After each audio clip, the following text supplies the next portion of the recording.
Hi hello welcome back to my channel. ಶ್ರಾವಣಿಗೆ 15 ವರ್ಷ ವಯಸ್ಸಿದ್ದಾಗ ಚೈತ್ರನ್ ತಾಯಿ ಹೇಗೆ ತೀರಿಕೊಂಡರು ಎಂದು ಊರ್ಮಿಳಾ ಅವಳಿಗೆ ಹೇಳಿದಳು. ಅದನ್ನ ಕೇಳಿ ಶ್ರಾವಣಿ ತನ್ನ ತಾಯಿ ತಂದೆಯನ್ನೇ ದ್ವೇಷಿಸಲು ಶುರು ಮಾಡಿದಳು.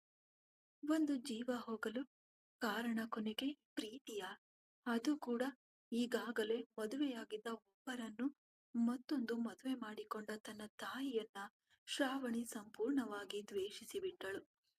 ಅಂದಿನಿಂದ ಹೇಗಾದರೂ ಮಾಡಿ ತಮ್ಮ ಮಗಳ ಜೊತೆ ಮಾತನಾಡಿ ಅವಳು ತನ್ನ ಜೊತೆ ಮಾತನಾಡುವಂತೆ ಮಾಡಬೇಕು ಎಂದು ಊರ್ಮಿಳಾ ಮತ್ತು ಆದಿಕೇಶವನ್ ಎಷ್ಟು ಪ್ರಯತ್ನಿಸಿದ್ದರೂ ಅದರ ಫಲಿತಾಂಶ ಮಾತ್ರ ಶೂನ್ಯವಾಗಿತ್ತು.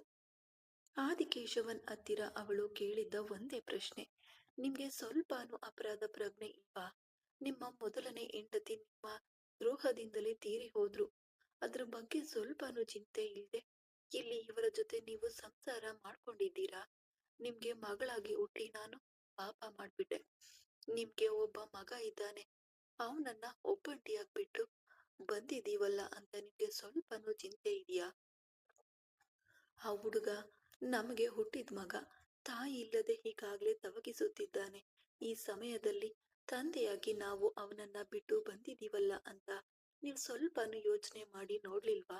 ಛೀ, ನಿಮ್ಮನ್ನೆಲ್ಲ ಅಪ್ಪ ಅಂತ ಕರೆದುಕೊಳ್ಳಲು ನನಗೆ ಅಸಹ್ಯವಾಗುತ್ತದೆ ಎಂದು ತನ್ನ ತಂದೆಯನ್ನ ಮಾತುಗಳಿಂದಲೇ ಹಿಂಸಿಸಿದಳು. ಅಂದಿನಿಂದ ಅವರಿಬ್ಬರ ಜೊತೆ ಮಾತನಾಡುವುದನ್ನೇ ನಿಲ್ಲಿಸಿ ಬಿಟ್ಟಿದ್ದಳು ಶ್ರಾವಣಿ. ಆ ಮನೆಯಲ್ಲೇ ಇದ್ದರೂ ಅವರಿಬ್ಬರಿಂದಲೂ ದೂರವೇ ಉಳಿದಿದ್ದಳು.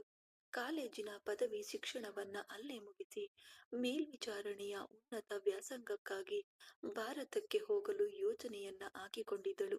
ಆದ್ರೆ ಓದುವುಕ ಓದುವುದಕ್ಕಾಗಿ ಭಾರತಕ್ಕೆ ಹೋಗುತ್ತೇನೆ ಎಂದು ಹೇಳಿದ್ರೆ ತನ್ನ ತಂದೆ ಯಾವುದಾದರೂ ಒಂದು ರೀತಿಯಲ್ಲಿ ಅದನ್ನ ತಡೆದು ಬಿಡ್ತಾರೆ ಎಂದು ಯೋಚಿಸಿದವಳು ತನ್ನ ಅಣ್ಣನನ್ನ ಭೇಟಿಯಾಗಿ ಅವನ ಬಳಿ ಬಿಸ್ನೆಸ್ ಕಲಿತುಕೊಳ್ಳುವುದಕ್ಕಾಗಿ ಒಂದು ಸುಳ್ಳನ್ನ ಹೇಳಿಬಿಟ್ಟು ಈ ಭಾರತಕ್ಕೆ ಬಂದಿದ್ದಾಳೆ ಶ್ರಾವಣಿ. ಅವಳ ಇನ್ನೊಂದು ಆಲೋಚನೆ ಏನೆಂದರೆ ತನ್ನ ತಾಯಿ ತಂದೆ ತಪ್ಪು ಮಾಡಿದ್ರು, ತನ್ನನ್ನು ಅವನು ಏಕೆ ತಿರಸ್ಕರಿಸಬೇಕು? ಅವರು ಮಾಡಿದ್ದು ತಪ್ಪು. ಅದಕ್ಕಾಗಿ ಅವರಿಗಾಗಿ ಮಗಳಾಗಿ ಹುಟ್ಟಿದ ನಾನು ಏನ್ ಪಾಪ ಮಾಡಿದೆ? ಇದುವರೆಗೂ ಒಂದೇ ಒಂದು ಬಾರಿಯೂ ಅವನು ನನ್ನ ಜೊತೆ ಮಾತನಾಡಲಿಲ್ಲ. ಅದು ಸಹ ನಾನು ಅವನ ತಂಗಿ ಎಂದು ತಿಳಿದ ಮೇಲೂ ಕೂಡ ಅವನು ಮಾತನಾಡಲಿಲ್ಲವೇ ಎಂದು ಅವಳಿಗೆ ಒಳಗೊಳಗೆ ಮರುಗುತ್ತಿತ್ತು. ಹೇಗಾದರೂ ಸರಿ, ಇಲ್ಲಿಗೆ ಬಂದು ಅವನ ಜೊತೆ ಮಾತನಾಡಿ ಅವನ ಮನಸ್ಸನ್ನ ಬದಲಾಯಿಸಿ ಅವನ ತಂಗಿಯಾಗಿ ಇಲ್ಲೇ ಉಳಿದು ಬಿಡಬೇಕು ಎಂದು ಯೋಚಿಸಿದವಳು ತನ್ನ ತಂದೆಗೆ ಸುಳ್ಳು ಹೇಳಿಬಿಟ್ಟೆ ಇಲ್ಲಿಗೆ ಬಂದಿದ್ದಾಳೆ. ಅದನ್ನೆಲ್ಲ ಯೋಚಿಸುತ್ತಾ ಅವಳು ಏರ್ಪೋರ್ಟ್ನಲ್ಲಿ ಕುಳಿತಿದ್ದಾಗ ಅಲ್ಲಿಗೆ ಬಂದ ಒಬ್ಬ ಕಾರ್ ಡ್ರೈವರ್, ಚಿನ್ನಮ್ಮ, ನಿಮ್ಮನ್ನ ಮನೆಗೆ ಕರೆದುಕೊಂಡು ಬರಲು ಅಯ್ಯ ನನ್ನನ್ನ ಕಳಿಸ್ಕೊಟ್ರು ಎಂದು ಅವಳ ಬಳಿ ಹೇಳಿದರು. ಅದಕ್ಕೆ ಸರಿ ಎಂಬಂತೆ ತಲೆಯಾಡಿಸಿದವಳು ಅವನ ಜೊತೆ ನಡೆಯಲು ಪ್ರಾರಂಭಿಸಿದಳು. ಕಾರಿನಲ್ಲಿ ಬಂದು ಕುಳಿತವಳಿಗೆ ತನ್ನ ಅರಿವಿಲ್ಲದೆಯೇ ಕಣ್ಣುಗಳಿಂದ ಕಣ್ಣೀರ್ ಬಂತು. ಕಿಟಕಿಯ ಕಡೆಗೆ ವಾಲಿ ಕಣ್ಣು ಮುಚ್ಚಿ ಕುಳಿತು ಬಿಟ್ಟಳು. ಇಲ್ಲಿ ಚೈತ್ರನ್ ತೀವ್ರ ಕೋಪದಲ್ಲಿ ಬೇಯುತ್ತಿದ್ದನು. ನಾನು ಎಲ್ಲರಿಂದಲೂ ದೂರ ಇರಬೇಕು ಎಂದು ಅಂದುಕೊಂಡ್ರು ಆ ಮನುಷ್ಯ ತನ್ನ ಮಗಳನ್ನ ಇಟ್ಕೊಂಡು ನನ್ನನ್ನ ಅವನ ಕಡೆಗೆ ಎಳೆದುಕೊಳ್ಳಲು ನೋಡ್ತಿದ್ದಾನ? ಇದು ನಡೆಯುವುದೇ ಇಲ್ಲ. ಈ ಚೈತ್ರನ್ಗೆ ಯಾರ ಅಗತ್ಯವೂ ಬೇಡ. ಸಂಬಂಧಗಳೆಲ್ಲವೂ ಸುಳ್ಳು. ಯಾರೇ ಒಳ್ಳೆಯವರಲ್ಲ. ಯಾವುದೋ ಒಂದು ರೀತಿಯಲ್ಲಿ ತಮ್ಮ ಸ್ವಾರ್ಥಕ್ಕಾಗಿ ನಮ್ಮನ್ನ ಬಳಸಿಕೊಳ್ಳಲು ನೋಡುವವರೇ ಈ ಸಂಬಂಧಿಕರು ಎಂದು ಯೋಚಿಸಿ ಕೋಪದಿಂದ ಕುಳಿತಿದ್ದನು. ಮನೆಗೆ ಅವಳನ್ನ ಕರೆದುಕೊಂಡು ಹೋದ ಡ್ರೈವರ್ ಕಾರಿನ ಬಾಗಿಲನ್ನ ತೆಗೆಯಲು ತನ್ನ ಆಲೋಚನೆಗಳಿಂದ ಹೊರಬಂದವಳು ಕಣ್ಣೀರನ್ನ ಒರೆಸಿಕೊಳ್ಳುತ್ತಾ ಕಾರಿನಿಂದ ಕೆಳಗಿಳಿದು ನಿಂತಿದ್ದಳು.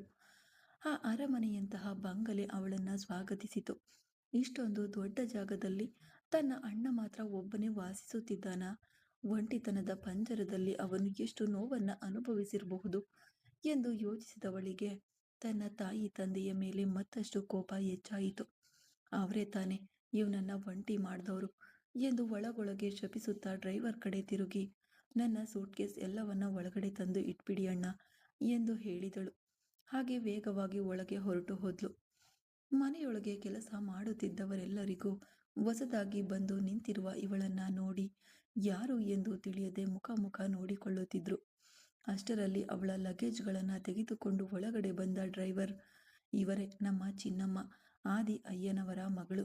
ಇನ್ಮೇಲೆ ಇಲ್ಲೇ ಇರ್ತಾರೆ ಎಂದು ಅವನು ಹೇಳಿದ ತಕ್ಷಣವೇ ವೇಗವಾಗಿ ಅವಳ ಹತ್ತಿರ ಬಂದ ಒಬ್ಬ ಹೆಂಗಸು, ಬನ್ನಿ ಅಮ್ಮ, ನಿಮಗಾಗಿರುವ ರೂಮನ್ನ ನಾನು ತೋರಿಸ್ತೇನೆ ಎಂದು ಹೇಳಿದಳು.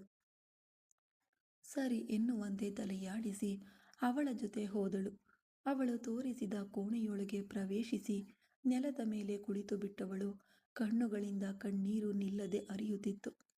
ಚೈತ್ರನ್ ಆಡಿದ ಪ್ರತಿಯೊಂದು ಮಾತುಗಳು ಅವಳ ಕಿವಿಯೊಳಗೆ ಗುಣುಗುಟ್ಟುತ್ತಲೇ ಇದ್ದವು. ನನಗೆ ತಂಗಿ ಅಂತ ಯಾರೂ ಇಲ್ಲ ಎಂದು ಅವನು ಹೇಳಿದ ಆ ಒಂದು ಮಾತು ಅವಳ ಜೀವನವನ್ನೇ ಹಿಂಡಿ ಎಸೆದಂತೆ ಅವಳಿಗೆ ಅನ್ನಿಸಿತು. ಮುಖವನ್ನೇ ನೋಡದ ಅಣ್ಣನ ಮೇಲೆ ಇಷ್ಟೊಂದು ಪ್ರೀತಿ ಅವಳಿಗೆ ಹೇಗೆ ಬಂತು ಎಂದು ಕೇಳದಿರೆ ಅವಳಿಗೆ ಗೊತ್ತಿಲ್ಲ. ಆದರೂ ರಕ್ತ ಸಂಬಂಧವಲ್ಲವೇ, ಅದು ತಾನಾಗಿ ಅವಳನ್ನ ಅವನೊಂದಿಗೆ ಬೆಸೆದು ಬಿಟ್ಟಿತ್ತು. ಈ ಕಡೆ ರುದ್ರೇಶ್ ಶ್ರಾವಣನನ್ನ ಏನು ಮಾಡಲು ಸಾಧ್ಯವಾಗಲಿಲ್ಲ ಎಂಬ ಕೋಪದಿಂದ ಜಿಗುಪ್ಸೆಯಿಂದ ಮನೆಗೆ ಬಂದನು. ಸೋಫಾದ ಮೇಲೆ ಕಾಲಿನ ಮೇಲೆ ಕಾಲು ಹಾಕಿಕೊಂಡು ಕುಳಿತು ಕಾಫಿ ಕುಡಿಯುತ್ತಿದ್ದ ವೃಷಿಕ ಅವಳನ್ನ ಅಲ್ಲಿ ಸ್ವಲ್ಪವೂ ನಿರೀಕ್ಷಿಸದವನು ಹಾಗೆಯೇ ಸ್ತಬ್ಧನಾಗಿ ನಿಂತು ಬಿಟ್ಟನು. ನಿಧಾನವಾಗಿ ಕಾಫಿಯನ್ನ ಸವಿಯುತ್ತಲೇ ಅವನನ್ನ ನೋಡಿ ಅವಳು, ಏನ್ ಮಿಸ್ಟರ್, ನೀವು ಹಾಕಿದ್ದ ಪ್ಲಾನ್ ಫ್ಲಾಪ್ ಆಯ್ತಾ ಅಂತ ತುಂಬಾ ನೀವು ಬೇಸರದಲ್ಲಿದ್ದೀರಾ ಅನ್ಸುತ್ತೆ ಎಂದು ಅವಳು ನಿಧಾನವಾಗ ಕೇಳಿದಳು. ಅವಳು ಹೇಳಿದ್ದನ್ನ ಕೇಳಿ ಅವನಿಗೆ ಆಘಾತಗೊಂಡಿತು. ಕಣ್ಣು ಬಿಟ್ಟು ನೋಡುತ್ತಾ ನಿಂತಿದ್ದನು. ನಾನೇ ಇದನ್ನ ಮಾಡಿದೆ ಎಂಬುದನ್ನ ಅವಳು ಹೇಗೆ ಕಂಡುಹಿಡಿದ್ಲೋ ಎಂದು ಯೋಚಿಸುವ ರೀತಿಯಲ್ಲಿ ಅವನು ಭಯದಿಂದಲೇ ನಿಂತಿದ್ದ. ಕಾಫಿ ಕಪ್ಪನ್ನ ಟೇಬಲ್ ಮೇಲೆ ಇಟ್ಟು ಅವಳ ಬಳಿ ಹೋದವಳು, ಓಹೋ, ಅದರರ್ಥ ನೀವೇ ಈ ಪ್ಲಾನ್ ಹಾಕಿದ್ದೀರಾ ಅಂತ ಆಯ್ತು. ನನ್ನ ಗಂಡನನ್ನ ಕೊಲ್ಲಬೇಕು ಎಂದೇ ನೀವು ಪ್ರಯತ್ನ ಮಾಡ್ತಿದ್ದೀರಾ? ಐ ಆಮ್ ರೈಟ್ ಎಂದಳು ತೂಕವಾದ ಧ್ವನಿಯಲ್ಲಿ. ಅವನು ಏನು ಮಾತನಾಡದೆ ಸುಮ್ಮನಿದ್ದನು. ನಿಮ್ಮ ಮೌನವನ್ನ ನೋಡಿಯೇ ನೀವೇ ಇದನ್ನ ಮಾಡಿದ್ದೀರಾ ಅಂತ ನನಗೆ ಸ್ಪಷ್ಟವಾಗಿ ಗೊತ್ತಾಗ್ತಿದೆ ಮಿಸ್ಟರ್ ರುದ್ರೇಶ್. ಇಷ್ಟು ಹೊತ್ತು ನನಗೂ ಒಂದು ಸಣ್ಣ ಅನುಮಾನ ಇತ್ತು, ನೀವೇ ಇದನ್ನ ಮಾಡಿದ್ದೀರೋ ಇಲ್ವೋ ಅಂತ.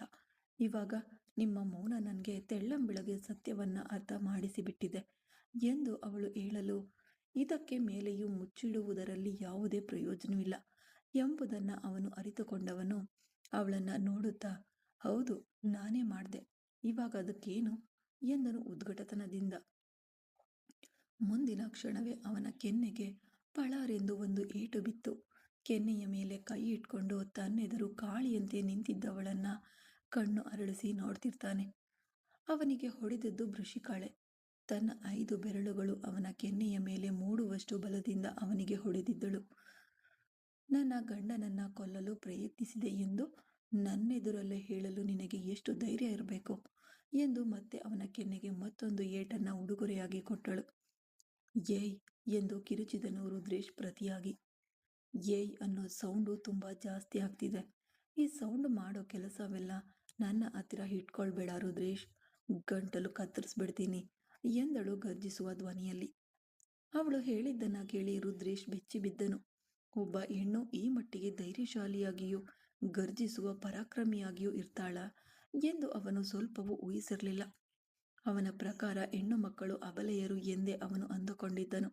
ಆದರೆ ಯಾವುದೇ ವಿಷಯದಲ್ಲೂ ತನ್ನನ್ನು ಧೈರ್ಯವಾಗಿ ಎದುರಿಸಿ ನಿಲ್ಲುವ ವೃಷಿಕಾಳನ್ನ ನೋಡಿದಾಗ ಅವನಿಗೆ ಸ್ವಲ್ಪ ಭಯದ ನಡುಕ ಉಂಟಾಗಿತ್ತು. ತಪ್ಪು ಮಾಡಿಬಿಟ್ಟೆ ರುದ್ರೇಶ್, ತುಂಬಾ ದೊಡ್ಡ ತಪ್ಪು ಮಾಡಿಬಿಟ್ಟೆ. ನೀನು ನನ್ನ ಗಂಡನ ಮೇಲೆ ಕೈ ಇಟ್ಟು ತುಂಬಾ ದೊಡ್ಡ ತಪ್ಪು ಮಾಡಿಬಿಟ್ಟೆ ಎಂದು ತೀಕ್ಷ್ಣವಾದ ಧ್ವನಿಯಲ್ಲಿ ಅವನನ್ನ ಕಣ್ಣುಗಳಿಂದಲೇ ಸುಡುವಂತೆ ನೋಡ್ತಿದ್ಲು. ರಾವಣನ ಮೇಲೆ ಕೈ ಇಡಬೇಕು ಅಂದ್ರೆ ಈ ವೃಷಿಕಾಳನ್ನ ದಾಟ್ಕೊಂಡೇ ಹೋಗ್ಬೇಕು. ನಾನಿರುವವರೆಗೆ ನಿನಗೆ ನನ್ನ ಗಂಡನ ಒಂದು ಕೂದಲನ್ನ ಕೀಳಲು ಸಾಧ್ಯವಿಲ್ಲ ಎಂದು ಅವಳು ಹೇಳಿದಳು. ಅದಕ್ಕೆ ಹಲ್ಲು ಕಚ್ಚಿದ ರುದ್ರೇಶ್ ಅವನ ಆ ಚಲನೆಯನ್ನ ಕಿವಿಯೊಳಗೆ ಬೆರಳು ಬಿಟ್ಟು ತಿರುಗಿಸುತ್ತಾ ನೋಡಿದವಳು, ನಾನು ನಿನಗೆ ಈಗಾಗಲೇ ಹೇಳಿದ್ದೀನಿ ರುದ್ರೇಶ್, ಈ ಹಲ್ಲು ಕಚ್ಚೋ ಕೆಲಸವೆಲ್ಲ ಇಟ್ಕೊಂಡ್ರೆ ಹಲ್ಲು ಮುರಿದು ಬಿಡ್ತೀನಿ ಅಂತ. ಇವಾಗ ಬೇಕಾದ್ರೆ ನಿನಗೆ ಮುರಿದು ತೋರಿಸ್ಲಾ ಎಂದು ಅವಳು ತನ್ನ ಕೈಯನ್ನ ಮುಷ್ಟಿ ಮಾಡುತ್ತಾ ಹೇಳಿದಳು. ರುದ್ರೇಶ್ ಅವಳನ್ನ ದ್ವೇಷದಿಂದ ನೋಡುತ್ತಾ ಅಲ್ಲಿಂದ ಹೊರಡಲು ಸಿದ್ಧನಾಗಿದ್ದನು. ತಕ್ಷಣವೇ ಅವನಿಗೆ ಚಪ್ಪಾಳೆ ತಟ್ಟಿ ಅವಳು ಕರೆಯಲು ಕೋಪದಿಂದ ಅವಳ ಕಡೆ ತಿರುಗಿದನು ರುದ್ರೇಶ್. ತಿರುಗಿದ ಕ್ಷಣವೇ ಮತ್ತೊಂದು ಏಟು ಅವನ ಕೆನ್ನೆಯ ಮೇಲೆ ಬಿತ್ತು. ಅವನು ಮತ್ತೆ ಕೆನ್ನೆಯ ಮೇಲೆ ಕೈ ಇಟ್ಕೊಂಡು ಅವಳನ್ನ ನೋಡ್ತಿದ್ದ. ಮಿಸ್ಟರ್ ರುದ್ರೇಶ್, ನೀವು ನನ್ನ ಬಗ್ಗೆ ಪೂರ್ತಿಯಾಗಿ ತಿಳಿದುಕೊಂಡಿಲ್ಲ ಅನ್ಸುತ್ತೆ. ನಾನು ವೃಷಿಕಾ ತಾರಾಗೈ. ಶಾಂತವಾಗಿ ಇರುವವರ ಹತ್ತಿರ ನಾನು ನಮ್ರತೆಯಿಂದ ಇರುತ್ತೇನೆ. ಅದೇ ನನ್ನನ್ನು ಅಡಗಿಸ್ಬೇಕು ಅಂತ ಅಂದುಕೊಂಡ್ರೆ ಅಷ್ಟೇ ಎಂದವಳು. ನಿನ್ನನ್ನು ಗುರುತು ಸಿಗದ ಹಾಗೆ ಸೀಳಿ ಬಿಡ್ತೀನಿ ಎಂದಳು ಗರ್ಜನೆಯಾಗಿ. ಅದಕ್ಕೆ ರುದ್ರೇಶ್ 2 ಹೆಜ್ಜೆ ಹಿಂದಕ್ಕೆ ಸರಿದು ಬಿಟ್ಟನು. ಇವಾಗ ಹೋಗು ಎಂದಳು ಒಂದೇ ಒಂದು ಮಾತಿನಲ್ಲಿ. ಅವನು ಬೆವೆತು ಹೋದ ಮುಖದೊಂದಿಗೆ ಅವಳನ್ನ ನೋಡುತ್ತಲೇ ಅಲ್ಲಿಂದ ಹೊರಟು ಹೋದ. ಅವಳಿಗೆ ಅಷ್ಟರಲ್ಲೂ ಕೋಪ ಕಮ್ಮಿಯಾಗದೆ ಅವನು ಹೋದ ದಿಕ್ಕನ್ನೇ ಕೋಪದಿಂದ ನೋಡುತ್ತಿದ್ದಳು. ಆ ಸಮಯದಲ್ಲಿ ಅವಳ ಹೆಗಲ ಮೇಲೆ ಒಂದು ಕೈ ಬಿತ್ತು. ಆ ಶಕ್ತಿಶಾಲಿ ಕೈ ಯಾರಿಗೆ ಸೇರಿದ್ದು ಎಂದು ತಿಳಿದುಕೊಳ್ಳುವ ಸಲುವಾಗಿ ವೃಷಿಕ ತಿರುಗಿ ನೋಡಿದಾಗ ಅಲ್ಲಿ ನಿಂತಿದ್ದು ಸಾಕ್ಷಾತ್ ರಾವಣ್ ವಿಭೀಶ್ವರ್ ಅವರೇ ಆಗಿದ್ದರು. ಅವಳು ಅವನನ್ನ ನೋಡಿ ತಕ್ಷಣ ತನ್ನ ಮುಖದ ಭಾವನೆಯನ್ನ ಬದಲಾಯಿಸಿಕೊಂಡಳು. ಅವನನ್ನೇ ತೂಕವಾಗಿ ನೋಡಿದವನು, ಏನೇ ಹುಡುಗಿ, ಈಗಾಗಲೇ ತಲೆಯಲ್ಲಿ ಬಿಳಿ ಬ್ಯಾಂಡೇಜ್ ಹಾಕಿಕೊಂಡಿರುವುದು ನಿನಗೆ ಸಾಕಾಗ್ತಿಲ್ವೇ? ಸ್ವಲ್ಪನೂ ವಿಶ್ರಾಂತಿ ತೆಗೆದುಕೊಳ್ಳುವುದೇ ಇಲ್ಲವಾ ನೀನು? ಯಾವಾಗಲೂ ಇಲ್ಲಿ ಅಲ್ಲಿ ಅಂತ ಅಡ್ಡಾಡ್ಕೊಂಡೇ ಇರ್ತೀಯಾ?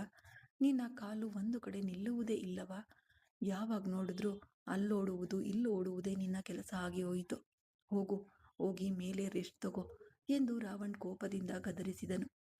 ಅವನು ಹೇಳಿದ್ದನ್ನ ಕೇಳಿ ಮೂಗು ತಿರುವಿ, ಅಯ್ಯೋ ಹೌದು, ಇವರಿಗೆ ನನ್ನ ಮೇಲೆ ಅಷ್ಟೊಂದು ಪ್ರೀತಿ ಉಕ್ಕಿ ಯಾಕೆ ಬರ್ತಿದೆಯೋ ಎಂದು ಗಲ್ಲವನ್ನ ಹೆಗಲ ಮೇಲೆ ಆನಿಸಿ ಅಲ್ಲಿಂದ ಹೊರಡಲು ನೋಡಿದಳು. ಏಯ್, ಏನೇ ಅಂದೆ? ಇವಾಗ ಏನಂದೆ ಇನ್ನು ಹೇಳು ಎಂದು ವೇಗವಾಗಿ ಅವಳ ಹಿಂದೆ ಹೋದನು ರಾವಣ್. ಅವಳು ಅವನನ್ನ ಸ್ವಲ್ಪವೂ ಗಣನೆಗೆ ತೆಗೆದುಕೊಳ್ಳದೆ ಕೋಣೆಯೊಳಗೆ ಪ್ರವೇಶಿಸಿದಳು. ಅವಳ ಹಿಂದೆ ಹೋದವನು ಅವಳ ಕೈಯನ್ನ ಹಿಡಿದು ಸಡಾರೆಂದು ಎಳೆಯಲು ಅವಳು ಅವನ ಎದೆಗೆ ಬಂದು ಮುಟ್ಟಿ ನಿಂತಳು. ಅವಳು ಚಿಟ್ಟೆಯಂತಹ ಕಣ್ಣಿನ ರೆಪ್ಪೆಗಳನ್ನ ಪಟಪಟನೆ ಬಡಿದುಕೊಳ್ಳುತ್ತಾ ಅವನನ್ನೇ ಕಣ್ಣು ಅರಳಿಸಿ ನೋಡಲು, ದೊಡ್ಡ ಕಣ್ಣಿನವಳೆ, ಈ ಕಣ್ಣು ಮಿಟುಕಿಸುವ ಕೆಲಸವನ್ನೆಲ್ಲ ನನ್ನ ಹತ್ತಿರ ಇಟ್ಕೊಳ್ಬೇಡ್ವೇ? ನಿನ್ನ ಆಕಾರ ಮತ್ತು ಮುಖವನ್ನ ಒಮ್ಮೆ ನೋಡು ಎಂದನು ರಾವಣ್. ಆದರೆ ಮಾತುಗಳು ಮಾತ್ರ ಕೋಪದಿಂದ ಬರುತ್ತಿದ್ದವು. ಅವನ ನಡವಳಿಕೆಗಳು ಅದಕ್ಕೆ ತದ್ವಿರುದ್ಧವಾಗಿ ಅವಳ ಸೊಂಟವನ್ನ ಸುತ್ತುವರೆದು ತನ್ನೊಂದಿಗೆ ಬಿಗಿದಪ್ಪಿಕೊಳ್ಳುತ್ತಿದ್ದವು. ಅವನನ್ನು ಮತ್ತು ತನ್ನ ಸೊಂಟವನ್ನ ಸುತ್ತುತ್ತಿರುವ ಅವನ ಕೈಯನ್ನ ಬದಲಾಯಿಸಿ ನೋಡಿದವಳು, ಮಿಸ್ಟರ್ ಅಸುರನೇ, ಈ ಡೈಲಾಗನ್ನ ನೀನು ಕೋಪದಿಂದ ಮಾತನಾಡಬೇಕು. ಈ ರೀತಿ ಪ್ರೀತಿಯಿಂದ ಕರಗುತ್ತಾ ಮಾತನಾಡಬಾರದು. ಯಾವಾಗ ಹೇಗೆ ಬದಲಾಗುತ್ತೀಯೋ ಅಂತ ಯಾರಿಗೂ ತಿಳಿಯುತ್ತಿಲ್ಲ ಎಂದು ವೃಷಿಕ ತಲೆಯಲ್ಲಿ ಹೊಡೆದುಕೊಳ್ಳಲು ಅವಳು ಹೇಳಿದ್ದನ್ನ ಕೇಳಿ ನಕ್ಕವನು, ಹೌದು, ಅದು ತಾನೇ ಈ ಆರ್ವಿ ಅಂದ್ರೆ. ನಾನು ಯಾವಾಗ ಹೇಗೆ ಬದಲಾಗುತ್ತೇನೆ ಎಂದು ಯಾರಿಗೂ ತಿಳಿಯುವುದಿಲ್ಲ. ನನ್ನನ್ನು ಜಡ್ಜ್ ಮಾಡಲು ಇಲ್ಲಿ ಯಾರ ಕೈಯಲ್ಲೂ ಸಾಧ್ಯವೇ ಇಲ್ಲ. ಯಾರಿಗೂ ಅರ್ಥವಾಗದ ಒಂದು ಒಗಟಾಗಿ ಇರುವವನೇ ಈ ರಾವಣ್ ವಿಭೀಶ್ವರ್ ಎಂದು ಅಹಂಕಾರದಿಂದ ಹೇಳಿದನು. ಅವಳನ್ನ ತನ್ನಿಂದ ಸ್ವಲ್ಪ ದೂರ ತಳ್ಳಿ ನಿಲ್ಲಿಸಿದನು. ನಿನ್ನನ್ನು ಅಪ್ಪಿಕೊಳ್ಳುವುದರಿಂದಲೋ ಅಥವಾ ನಿನ್ನ ಜೊತೆ ಅಂಟಿಕೊಂಡು ನಿಲ್ಲುವುದರಿಂದಲೋ ನಾನು ನಿನ್ನನ್ನು ಪ್ರೀತಿಸುತ್ತಿದ್ದೇನೆ ಎಂದು ಅರ್ಥವಲ್ಲ ಮಿಸಸ್ ಆರ್ವಿ. ನಾನು ಈ ರೀತಿ ಮಾಡುತ್ತಿದ್ದೇನೆ ಎಂದರೆ ಅದಕ್ಕೊಂದು ಕಾರಣವಿರುತ್ತದೆ. ಅದು ಯಾವುದೇ ಕಾರಣವಾದರೂ ಆಗಿರಬಹುದು. ಯಾವುದಕ್ಕೂ ನನ್ನ ಹತ್ರ ಸ್ವಲ್ಪ ಹುಷಾರಾಗಿಯೇ ಇರು, ಅದೇ ನಿನಗೆ ಒಳ್ಳೆಯದು ಎಂದು ಅವನು ಗರ್ವದಿಂದ ಹೇಳಿದನು. ಅವನ ಆ ಗಾಂಭೀರ್ಯಕ್ಕೆ ಮರುಳಾದವಳು ಅವನ ಕೆನ್ನೆಯನ್ನ ಹಿಡಿದು ಚಿವುಟುತ್ತಾ, ಅಚ್ಚು, ಸೋ ಕ್ಯೂಟ್ ರಾವಣ ನೀನು, ಬುಜ್ಜಿ ಎಂದು ಅವನ ಕೆನ್ನೆಯನ್ನ ಹಿಡಿದು ಅಕ್ಕರೆಯಿಂದ ಕೊಂಡಾಡಿದಳು. ಅವಳು ಕೆನ್ನೆ ಹಿಡಿದಿದ್ದ ಅವಳ ಕೈಯನ್ನ ತಟ್ಟಿ ಬಿಟ್ಟವನು, ನನ್ನ ಮೇಲೆ ಕೈ ಇಡುವ ಕೆಲಸವನ್ನೆಲ್ಲ ಇಟ್ಕೊಳ್ಬೇಡ ಹುಡುಗಿ, ಕೈ ಮುರಿದು ಬಿಡುತ್ತೇನೆ ಎಂದನು ಹಲ್ಲು ಕಚ್ಚುತ್ತಲೇ. ಅವಳು ಅವನು ಹೇಳಿದ್ದನ್ನ ಕೇಳಿ ಕಣ್ಣುಗಳನ್ನ ಸಣ್ಣಗೆ ಮಾಡಿ ಅವನನ್ನ ದಿಟ್ಟಿಸುತ್ತಾ ಬೇಕೆಂದೇ ಅವನ ಎದೆಯ ಹತ್ತಿರ ಅಂಟಿಕೊಂಡು ನಿಲ್ಲುತ್ತಾ, ಏನ್ ಅಸುರರೇ, ತುಂಬಾ ಸೌಂಡ್ ಮಾಡ್ತಿದ್ದೀರಾ? ನಿಮ್ಮನ್ನ ಮುಟ್ಟಲು ನನಗೆ ಎಲ್ಲ ಹಕ್ಕುಗಳು ಇವೆ. ಮುಟ್ಟುವುದು ಮಾತ್ರವಲ್ಲ, ಹೀಗೆ ಅಂಟಿಕೊಂಡು ಒರೆಸಿಕೊಂಡು ಸಹ ನಿಲ್ಲುತ್ತೇನೆ. ನೋಡಿದ್ರಾ ಈಗ ಹೆಂಗೆ ನಿಂತುಕೊಂಡಿದ್ದೇನೆ ಅಂತ ಎಂದು ಬೇಕೆಂದೇ ಅವನ ಮೈ ಮೇಲೆ ಒರಗಿಸಿಕೊಳ್ಳುತ್ತಾ ಅವಳು ನಿಂತಿದ್ದಳು. ಅವಳನ್ನ ಹಿಡಿದು ತಳ್ಳಿದವನು, ಛೀ ಹುಚ್ಚಿ, ನಾನು ಯಾವುದನ್ನ ಮಾಡಬೇಡ ಎಂದು ಹೇಳುತ್ತೇನೋ ಅದನ್ನೇ ಮಾಡ್ತೀಯಾ ನೀನು, ಕೊಬ್ಬು ತುಂಬಿದ ಕತ್ತೆ ಎಂದು ಕೋಪದಿಂದ ಕೂಗಾಡಿ ಹೊರಗಡೆ ಹೊರಟು ಹೋದನು. ಹಾ, ನಿನ್ನ ಹೆಂಡತಿ ನಾನು ಮಾತ್ರ ಚೆನ್ನಾಗಿರ್ತೇನಾ? ನಿನ್ನ ತರಹಾನೇ ನನಗೆ ಹುಚ್ಚಿಯಾಗೇ ಇರುತ್ತೇನೆ ಎಂದು ವೃಷಿಕ ಒಳಗಿನಿಂದಲೇ ಕೂಗಲು ಅವಳ ಕಡೆ ಒಂದು ಹೂವಿನ ಕುಂಡ ಹಾರಿ ಬಂತು.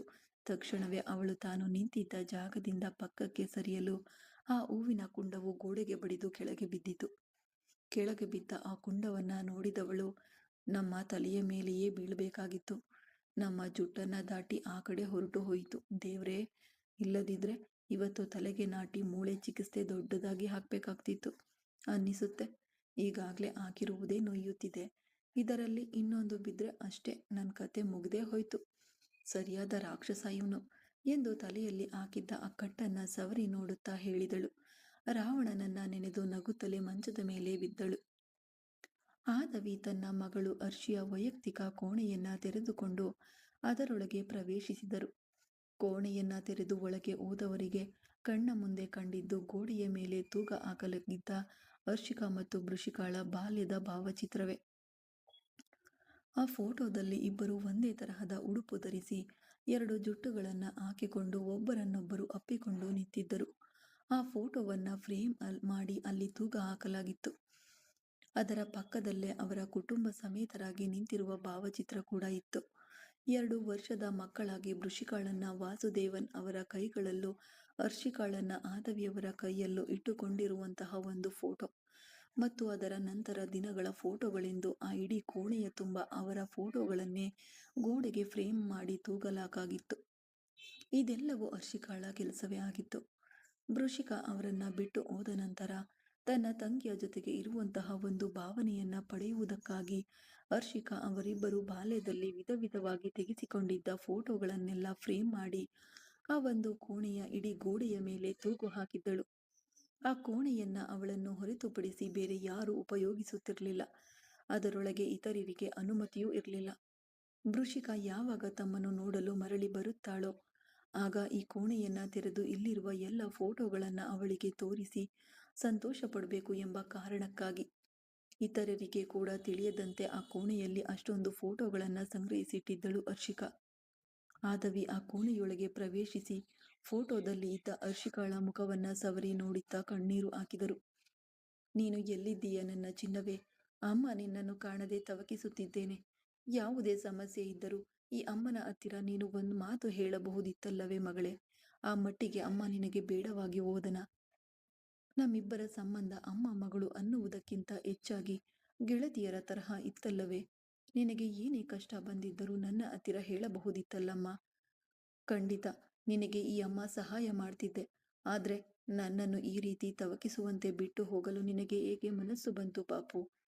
ಎಂದು ಫೋಟೋದಲ್ಲಿ ಇದ್ದ ಮಗಳ ಬಳಿ ಮಾತನಾಡುತ್ತಾ ಕಣ್ಣೀರು ಸುರಿಸುತ್ತಿದ್ದರು ಆದವಿ. ಆದವಿಯ ಹಿಂದೆ ಕೋಣೆಯೊಳಗೆ ಬಂದ ವಾಸುದೇವನ್ ಅವರು ತನ್ನ ಹೆಂಡತಿಯ ಕಣ್ಣೀರನ್ನ ಕಂಡು ಮನನೊಂದು ಅವಳ ಬಳಿ ಹೋಗಿ ಅವಳ ಹೆಗಲನ್ನ ಮುಟ್ಟಲು ಆದವಿ ತನ್ನ ಗಂಡನ ಎದೆಯ ಮೇಲೆ ಕಣ್ಣೀರು ಹಾಕಿದರು. ಪಾಪು ಈಗ ಹೇಗಿದ್ದಾಳು ಏನೋ, ನನಗೇನೂ ತಿಳಿಯುತ್ತಿಲ್ಲವೇ? ದಿನ ಕಳೆದಂತೆ ನನ್ನ ಭಯ ಜಾಸ್ತಿಯಾಗುತ್ತಲೇ ಹೋಗುತ್ತಿದೆ. ನೀವಾದರೆ ಅವಳ ಬಗ್ಗೆ ತಿಳಿದುಕೊಳ್ಳಲು ಯಾವುದೇ ಪ್ರಯತ್ನ ಮಾಡುತ್ತಿರುವಂತೆ ಕಾಣ್ತಿಲ್ಲ. ಹೇಗಾದರೂ ಮಾಡಿ ನನ್ನ ಮಗಳನ್ನ ನನ್ನ ಬಳಿ ಸೇರಿಸಿಬಿಡಿ ಎಂದು ಆದವಿ ತನ್ನ ಗಂಡನ ಮೇಲೆ ಮುಗಿಲು ಮುಟ್ಟುವಂತೆ ರೋಧಿಸಿದರು. ಅವಳ ಆ ಸ್ಥಿತಿಯನ್ನ ಕಂಡು ವಾಸುದೇವನ್ ಅವರಿಗೆ ಎದೆಯಲ್ಲಿ ಸೂಜಿ ಚುಚ್ಚಿದಂತೆ ನೋವಾಯಿತು. ನಾನು ನಮ್ಮ ಮಗಳ ಬಗ್ಗೆ ತಿಳಿದುಕೊಳ್ಳಲು ಯಾವುದೇ ಪ್ರಯತ್ನ ಮಾಡ್ತಿಲ್ಲ ಎಂದು ನೀನು ಅಂದುಕೊಂಡಿದ್ದೀಯಾ? ಅದು ಡಿಟೆಕ್ಟಿವ್ ಮೂಲಕ ನಾನು ವಿಚಾರಿಸಲು ಹೇಳಿದ್ದೇನೆ. ಅವರು ಸಹ ತಮ್ಮ ಕೈಯಲ್ಲಾದ ಮಟ್ಟಿಗೆ ಹರ್ಷಿಯ ಬಗೆಗಿನ ಮಾಹಿತಿಗಳನ್ನ ಕಲೆ ಹಾಕಲು ಹೆಜ್ಜೆಗಳನ್ನ ಇಡುತ್ತಲೇ ಇದ್ದಾರೆ. ನೀನು ಚಿಂತೆ ಮಾಡಬೇಡಮ್ಮ, ಪೊಲೀಸ್ ಕಂಪ್ಲೇಂಟ್ ಕೊಡಬೇಕು ಎಂದು ವೃಷಿ ಕೊಡಬೇಡ ಎಂದು ಹೇಳಿಬಿಟ್ಟಿದ್ದಾಳೆ. ಅದಕ್ಕಾಗಿಯೇ ನಾನು ಪೊಲೀಸ್ ಕಂಪ್ಲೇಂಟ್ ಕೊಡದೇ ಇರುವುದು.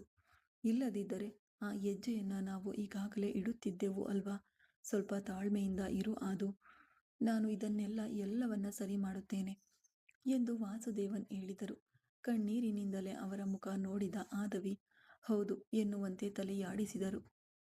ಮನೆಯಲ್ಲಿ ಕೆಲಸ ಮಾಡುತ್ತಿದ್ದ ಕೆಲಸದವರಲ್ಲಿ ಒಬ್ಬನನ್ನ ಕರೆದ ಶ್ರಾವಣಿ. ಅಣ್ಣ ಎಷ್ಟು ಗಂಟೆಗೆ ಮನೆಗೆ ಬರ್ತಾರೆ? ಇನ್ನು ಅವರನ್ನ ಕಾಣುತ್ತಿಲ್ವಲ್ಲ ಎಂದು ಗಡಿಯಾರವನ್ನ ನೋಡುತ್ತಾ ಅವನನ್ನ ಕೇಳಿದಳು. ಈಗ ಸಮಯ 10 ಸಮೀಪಿಸುತ್ತಿದ್ದರೂ ಇನ್ನೂ ಸಹ ಸೈತ್ರನ್ ಮನೆಗೆ ಬಾರದೆ ಇರುವುದು ಅವಳಿಗೆ ಆತಂಕವನ್ನೇ ತಂದೊಡ್ಡುತ್ತಿತ್ತು. ಅವಳ ಪ್ರಶ್ನೆಗೆ ಆ ಕೆಲಸದವನು, ಅಯ್ಯನವರು ಯಾವಾಗ ಬೇಕಾದರೂ ಮನೆಗೆ ಬರುತ್ತಾರೆ ಚಿನ್ನಮ್ಮ. ಕೆಲವು ದಿನಗಳಂತೂ ಮನೆಗೆ ಬರುವುದೇ ಇಲ್ಲ. ಅವರು ಎಲ್ಲಿ ತಂಗಿದ್ದಾರೆ ಎಂದು ಯಾವುದೇ ಮಾಹಿತಿಯೂ ನಮಗೆ ತಿಳಿಯುವುದಿಲ್ಲ. ಕೆಲವು ಸಮಯಗಳಲ್ಲಿ ಮಧ್ಯರಾತ್ರಿಯ ಮೇಲೂ ಮನೆಗೆ ಬರ್ತಾರೆ ಎಂದು ಅವನು ಹೇಳಿದನು. ಅವನು ಹೇಳಿದ್ದನ್ನ ಕೇಳಿ ಆಘಾತಗೊಂಡವಳು, ಏನು ನೀವು ಇಷ್ಟೊಂದು ಉದಾಸೀನವಾಗಿ ಹೇಳುತ್ತಿದ್ದೀರಾ? ಮಧ್ಯರಾತ್ರಿ ಮನೆಗೆ ಬರ್ತಾರೆ ಎಂದರೆ ಅವರು ಊಟ ಮಾಡಿದ್ದಾರೋ ಇಲ್ಲವೋ ಅಂತ ಕೂಡ ನೀವು ಕೇಳುವುದಿಲ್ಲವೇ ಎಂದು ಅವಳು ಕೋಪದಿಂದ ಕೇಳಿದಳು. ಅವಳ ಪ್ರಶ್ನೆಗೆ ಉತ್ತರಿಸಲಾಗದೆ ಮೌನವಾಗಿ ತಲೆ ತಗ್ಗಿಸಿದನು ಆ ಕೆಲಸದವನು. ಸುಮ್ಮನೆ ಇದ್ದರೆ ಏನರ್ಥ? ಅವರನ್ನ ನೋಡಿಕೊಳ್ಳಲು ತಾನೆ ನಿಮ್ಗೆ ಈ ಮನೆಯಲ್ಲಿ ಸಂಬಳ ಕೊಡ್ತಿದ್ದಾರೆ. ಈ ಮನೆಯ ಕೆಲಸ ಮಾಡುವುದು ಅಷ್ಟೇ ನಿಮ್ ಕೆಲಸವಲ್ಲ. ಈ ಮನೆಯಲ್ಲಿ ಇರುವವರ ಯೋಗಕ್ಷೇಮವನ್ನ ಸಹ ನೀವು ನೋಡ್ಕೊಳ್ಬೇಕು. ಹೀಗೆ ಸ್ವಲ್ಪವೂ ಜವಾಬ್ದಾರಿ ಇಲ್ಲದೆ ಉತ್ತರ ನೀಡ್ತಿದ್ದೀರಲ್ಲ ಎಂದು ಅವಳು ಕೋಪದಿಂದ ಕೂಗಾಡಲು, ಅದರ ಬಗ್ಗೆ ಚಿಂತೆ ಮಾಡಲು ನೀನ್ಯಾರು ಎಂದು ಹಿಂಬದಿಯಿಂದ ಒಂದು ಧ್ವನಿ ಕೇಳಿಸಿತು. ಮುಂದುವರಿಯುವುದು ಮುಂದಿನ ಭಾಗದಲ್ಲಿ. ಯಾರೆಲ್ಲ ಸಬ್ಸ್ಕ್ರೈಬ್ ಆಗಿಲ್ಲ ದಯವಿಟ್ಟು ಹೋಗಿ ಸಬ್ಸ್ಕ್ರೈಬ್ನ ಆಗಿ. Thank you.